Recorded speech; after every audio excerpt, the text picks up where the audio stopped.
Kaip gali vyras, pareigūnas, naktį atsirakinti tavo kameros duris, man bando numauti kelnaitės ten, kur nefilmuojamas koridorius, be įjungto registratoriaus, man kiša vieną pirštą, ištraukia, tada kiša 2 pirštus ir tada kiša 3 pirštus. Nu, atsiprašau, jis tai daro 30 minučių, tai yra žaginimas. Man skauda, aš verkiu dėl to, aš prašau liautis, niekas į tai dėmesio nekreipia. Iš tikrųjų, nekenčiu. Negaliu suprasti, kaip taip gali pareigūnai elgtis su nuteistaisiais, su moterim silpnąja lytim. Jie šypsosi ir juokiasi, jie įsivaizduoja, kad čia yra prikolas kažkoks, jiem juokinga, čia yra normalu. Aš tą dieną 1 valandą nakties koriausi. Negirdėjau dar, kad kažkas taip kentėtų, kaip aš čia kenčiu. Tai čia vienas iš tų dalykų, kuris turbūt labiausiai pažemino. Ką man daryti? Aš neturiu kur kreiptis. Valgykla yra toks dalykas, kad aš tenais dirbau ir visas machinacijas mačiau vedėjos. Visus jos juoduosius sąrašus. Jis sako, pamatysi, tau bus ir aš jam sakau, jūs girdėjot, ką sakys, man sako, aš net negirdėjau, čia jinais, ką jinai sakė. Aš ta prasme sakau, jūs viršininkas kalėjimo, jūs rimtai. Jinai įsivaizduoja save viršesnė už visas. Ant manęs miegančios puolė su pjaustymo peiliuku. Norėjo man veidą supjaustyti.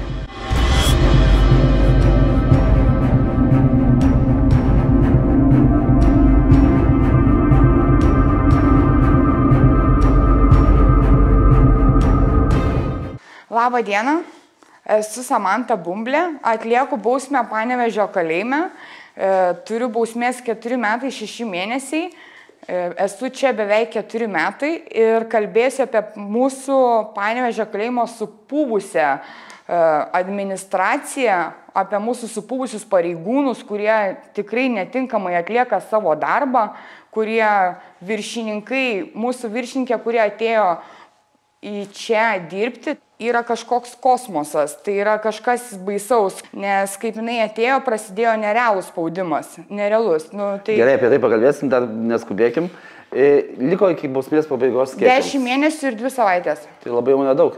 Drąsu ateiti, kalbėti likus tiek laiko. Taip, drąsu ateiti, nes praeitą kartą, kada turėjau ateiti pas jumis čia, buvau drausmės grupiai, į kurią papuoliau per viršininkus, galiu taip teikti, dėl to, kad man buvo įpiltas metadonas, kur aš išvis nevartoju, išvis realiai nevartoju ir dirbau darbą, įsikariavau geras sąlygas darbe, įsikariavau, kad dirbčiau normaliai, kad uždirbčiau normalų atlyginimą, ne 20 eurų ir ne 7 eurus ir ne 5 eurus. Ir žodžiu, buvo man įpiltas metadonas, vieną dieną einu iš darbo, paprasčiausiai prie taksafono skambinti savo namiškiam ir mane 5 valandą pasiima už kapišono pareigūnę ir tempėsi. Ir aš jai sakau, atsiprašau, leis man pasiskambinti namiškiam, kas atsitiko. Ir jinai man sako, tiesiai šviesiai, sako, einam į budėtojų dalį, einu į budėtojų dalį. Tai man sako, testai, aš kaip ir niekur nieko, ta prasme, viskas gerai, sakau, tvarkoj, darom testus. Ir atlieka testą, man sako, metadonas, sakau, aš gyvenime nevartoju. Gyvenime nevartojau, niekada nebuvau čia užtestuota. Taip, aš atlieku bausmę už 260 straipsnių, už narkotikų platinimą, bet tai nereiškia, kad aš vartoju ir kad galiu vartoti čia esant kažkokius tai iš vis sintetinius narkotikus, tai čia yra sintetika. Nu ir gavosi taip, kad mane užtestuoja, aš antro testo prašau antro testo, antras testas tą patį rodo, nors tam pačiam blidelyje prieš mane darė dar 6 nuteistosios, kurios geria metadoną legaliai, mediciniai daly, visą tai yra užfiksuota ir taip toliau. Niekas to blidelio neplauna ir po to ėjau aš ir aš net nežinau, buvau pakišta. Aš išsiunčiau tai į Riomerį, nors prieš tai dieną aš skundžiausi nusiskundimais, kad aš vėmiu, aš duše nukritau, man buvo labai bloga, vėmiau ir taip toliau. Man atnešė mūsų būrio, net nežinau kaip įvardinti, atsakingą tą būdinti, kuri atnešė man net ramunėlių arbatos, ten žolelių ir visą kitą, sako, gal tu apsinuodijai skrandį, gal tu kažką suvalgiai ir taip toliau. Ir žodžiu, jie va taip mane prižiūrėjo, nors tą dieną viskas baigėsi kitaip. Baigėsi testais teigiamais, kuriuos aš įsiunčiau į Riomerį, turėjau susimokėti 190 eurų už tai, kad atėjo teigiamas testas. Ir aš buvau iš karto tą pačią dieną, kada atėjo testai, manęs per pietus aš ateinu į parduotuvę žiūriu, pas mane minusas sąskaitoje, sakau, kaip supras, sakau, nors pas mane turi būti pinigų dar, žinau, kad turi būti apie 190 eurų, 180, kažkas tokio. Nu, žodžiu. Ir gaunasi taip, kad iškviečia man buhalterė pasako, pas tave riomeris atėjo teigiamas. Sakau, kaip tai galėjo ateiti? Nu, žodžiu, man ašaros, tenais panika, stresas ir taip toliau. Ir, žodžiu, gaunasi taip, kad aš pareinu tik tais į būrį, pas savį į antrą gyvenamąjį korpusą ir antram gyvenamam korpuse mano viršininkė sako man, Samanta, tu gavai 5 paras triumo. Aš jai sakau, kaip supras, sakau, tai tik riomeris atėjo, sakau, kaip jis man gali duoti 5 paras. Jie iš karto sako, duodu tau 30 minučių susidėję daiktus. Sakau, man 30 minučių, kažkas po mėnesį, net riomerį nesiuntė, po mėnesį gali vaikščiot korpuse, dirbti ir ta prasme viskas yra normalu. Nu, žodžiu, gaunasi taip, kad aš nueinu dar į darbą, prašau savo viršininkės darbo, kad jinai galėtų sutvarkytų taip, kad mane uždarytų vėliau, nes aš esu gera darbuotoja, aš dirbau per 3 vietas, aš dirbau gintarus grėžiau, buvau brigadininkė tašių ir buvau siuvyklos pakuotoja. Ir 3 darbus dirbu, jie sako, kad jie neturi darbuotojų, jie sako, viską padarysiu, kas yra mano galimybėms įmanoma ir gaunasi taip, kad jinai nieko nepadaro, mane tą pačią dieną išprašau tik tais kad mane 4 valandą uždarytų, o ne būtent tą minutę, kada kaip stoviu. Aš susirenku daiktus, grįžu, aš sakau, būdinčiai daly man neužteks laiko 30 minučių susidėti daiktus, sakau, jūs suprantate, kad aš išeinu drausminę. Man reikia susidėti visus daiktus, kurie yra mano daiktai, nes jie čia dings, čia įkels kitas nuteistasias ir taip toliau. Nu, žodžiu, leidžia man 4 valandą, ne 4, 7 meluoju, 7 valandą leidžia ateiti į būdinčią dalį su visais daiktais, ateinu į būdinčią dalį, tenais pareigūnas, kurį dabar aš padaviau teismą, dėl to, kad jisai naudojo fizinį smurtą prieš mane. Vėliau papasakosiu. Jo, tai žodžiu, ateinu ir jisai pradeda, sako, sąsiuvinių negalima, popieriaus negalima, tušinuko negalima, to negalima, sakau, palaukit. Vidaus tvarkos taisyklėse yra parašyta, kad viskas yra galima, sakau, aš einu į triumą, aš neinu kažkokią katakombą, kur būsiu uždaryta, kad aš negalėsiu nieko naudoti. Nu ir žodžiu, gaunasi taip, kad jisai paskui pasižiūri vidaus tvarkos taisyklės, jo galima gražinkite jai. Nu žodžiu, iki tokio lygio, kad pareigūnai net patys nežino, kokios yra vidaus tvarkos taisyklės, kad jie atlieka grinai savavališkai tai, ką jie patys sugalvoja, taip kaip jie nusprendė ir niekada nežiūri į mūsų pusę, niekada nežiūri. Gaunu 5 parastas, tenais po 2 parų pas mane paėmė telefoną. Po 2 parų paėmė telefoną, kaip visi normalų žmonės gauna 55 eurus baudą į tą fondą nuteistųjų, aš gaunu triumą. Eilinį kartą gaunu triumą, kad negalėčiau toliau kontaktuoti su šeima, kad negalėčiau bendrauti, aš suprantu, kad tai yra spaudimas, nes aš pradedu rašyti skundus ir taip toliau. Nu ir žodžiu, gaunasi taip, kad po tų 7 parų atliktų triumo aš įsikviečiu mūsų kalėjimo viršininkę, sakau, gal jau gana, jūs suprantat, kad aš jau turiu nuobaudą. Jau viskas automatiškai, aš turėsiu būti drausmės grupiai 5 mėnesius, nes kol ta nuobauda, nes man jūs taip ir taip, nu žodžiu, tenais visos tos nuobaudos susideda ir jinai man sako, taip kaip šauksi, taip atsilieps. Viršininkė. Sakau, jūs be registratoriaus pas mane. Nu ir viskas. Jinai išeina, trenkia durim, nebenoriu su tavim kalbėti, nu žodžiu, net neturi ką kalbėti su manim. Čia jos atsakymas. Ką reiškia, kaip šauksi, taip ir atsilieps? Tai va, čia jos atsakymas. Kaip šauksi, taip atsilieps. Nu, tipo, kad aš pradėjau rašyti skundus ir, tipo, kaip šauksi, taip atsilieps. Nu ir viskas. Tada gerai. Gaunasi taip, kad baigėsi mano triumas ir aš perinu drausminę. Drausminėje aš parašau prašymą, kad man skirtų televizorių ir virdulį.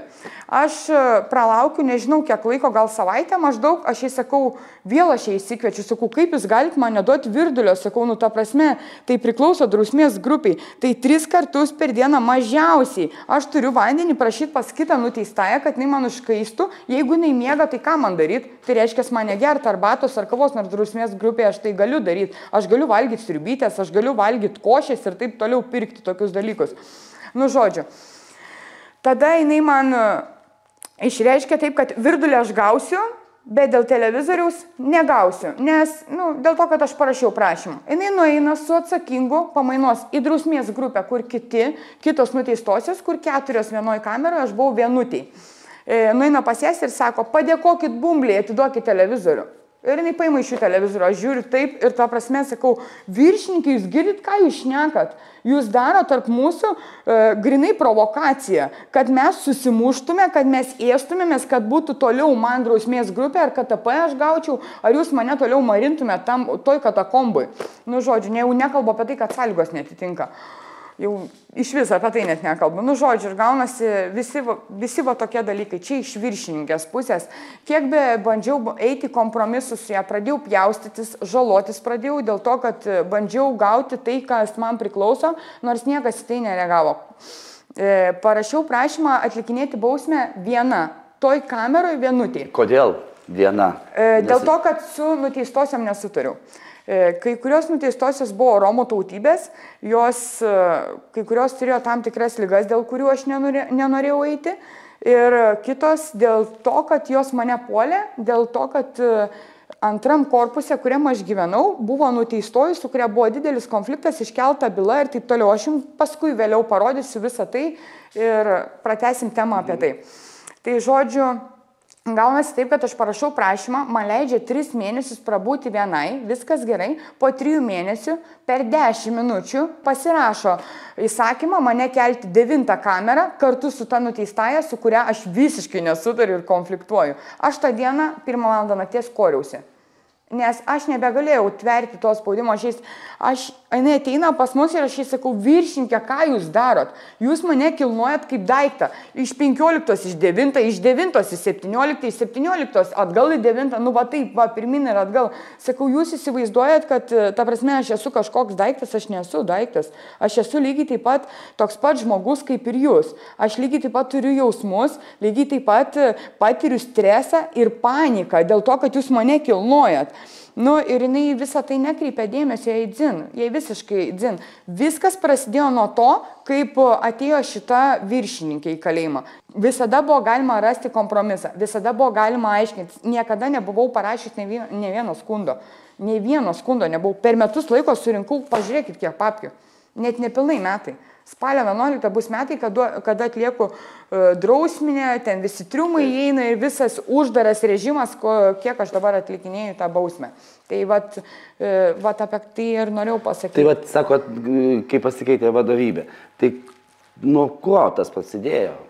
Nuo ko? Aš net nežinau, nuo ko. Telefonai. Telefonai jam baisiau negu nežinau, narkotikai turbūt. Jie įsivaizduoja telefoną paėmę taip kaip kilogramą narkotikų gavę. Nu, ta prasme, jie čia tokių dalykų gal nematė, aš nežinau. Taip, aš naudojausi tais telefonais, dariau tas drausminės nuobaudas, nu, bet aš gaunu nuobaudą už tai.